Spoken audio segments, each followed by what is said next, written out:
What's going on, everybody? Gentleman94 here. Welcome back to the TwinBrit here on Ben Builds. We are moving right along with the 1/48 scale Tamiya Bristol Beaufighter.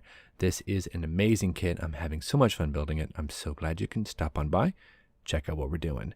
So last episode, we went ahead and put together the fuselage, and we went ahead and used the Tamiya extra thin all along the spine here, and it looks great. There's a little bit of some sanding that needs to be done on this to get this thing ready to go.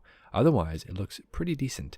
I also glued in the rear hatch, and the front hatch is loose on the wing. And on the wings, we also have some sanding to do. We have the leading edge here on the front of the wing, and also right here where the wings meet, the center section. Right here is a bit of a gap. We need to go ahead and fill that. But this should be pretty simple to do. Once it's done, we can go ahead and glue the wings to the fuselage, and we will have more or less a completed Beaufighter frame.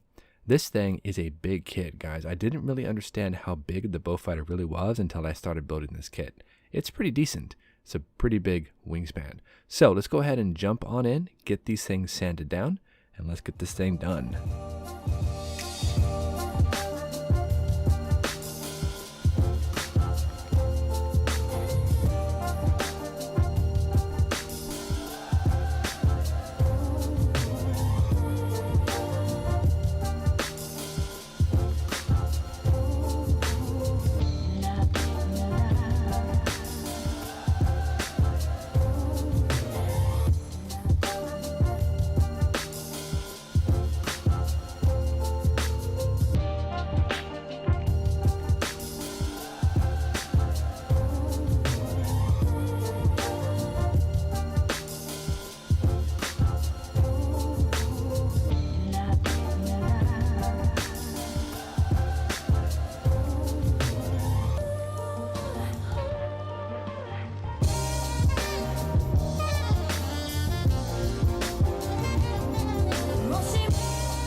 Using my trusty jeweler files, we're going to continue from the fuselage to the leading edges of the wing. We're going to work just right here along the left part of the wing, circling all the way around, get that back part, the trailing edge, and then moving around to the other side as well. Then I'm going to have to come back and drill out all the gun ports. So not a lot to do, but we need to get it done. So let's go ahead and pull out our different jeweler files. I'm going to be using a few different types of jeweler files here. Let's push through, get this thing all glued together.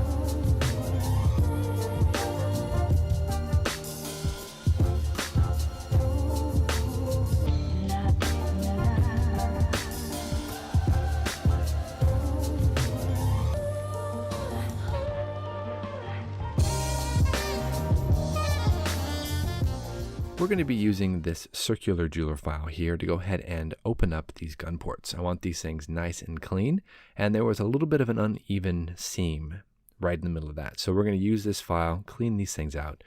We should be good to go. Now on the outer part of the wing, there is a little bit of a seam. I also located a seam here that had come apart. Up here at the very top of the fuselage, I've dropped a little bit of Tamiya extra thin on that. We're going to hold it together, make sure that this is nice and secure. So while that's drying, I want to move on to some of the sub-assemblies. We're going to go ahead and assemble the wheels. I think that's a good place to go ahead and start.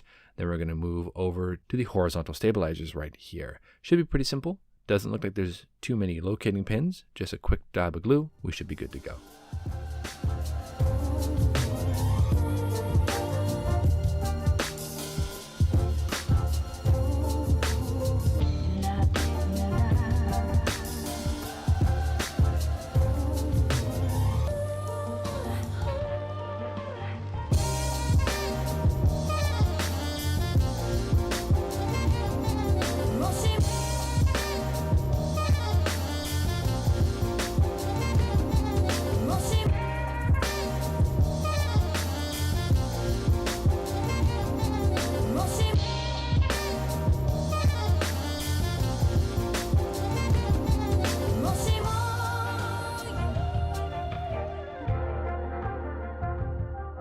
That went over well, guys, and so we are now ready to go ahead and start filling up a few of the gaps.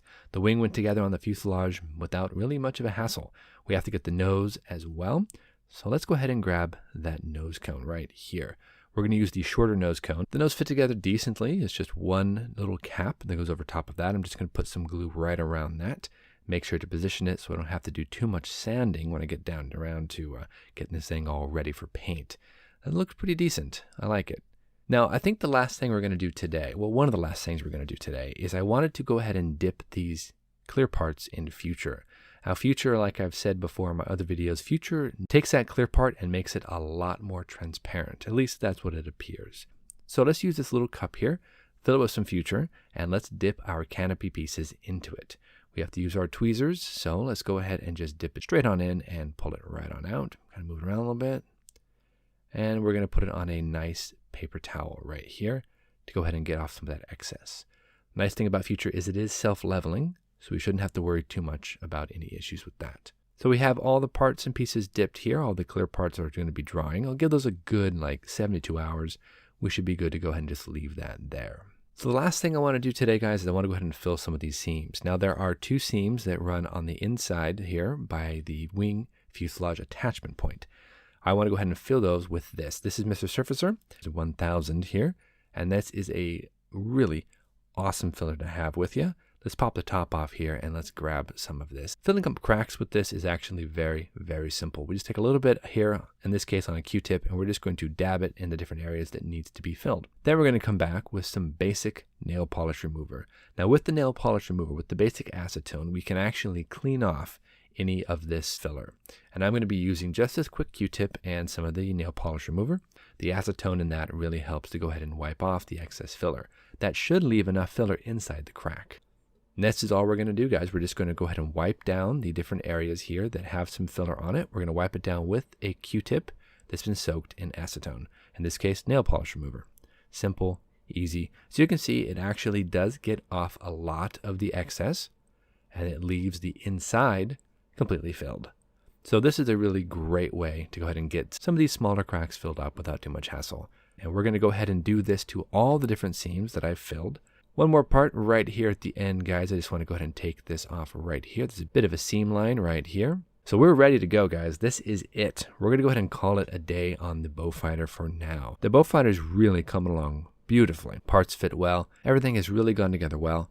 We still have the cowlings to do and the landing gear bays to do, so we're going to go ahead and hit that next episode. Then we have primer, we have painting, we have masking to do on the canopy, and then we can get this thing looking the part. Now we only have a couple more weeks left to go to get this thing finished up. This is due on the 17th, so we're really coming up fast. So we're looking at about 16 days till this thing is supposed to be finished. I'm on track though. I really think I can go ahead and wrap this thing up in the next couple episodes. So come on back for the continuation of the Beaufighter. This has been episode number 5. Stay tuned next week for episode number 6, where we'll get this thing even closer to being completed. Thank you so much, guys. Keep building, and we'll see you soon.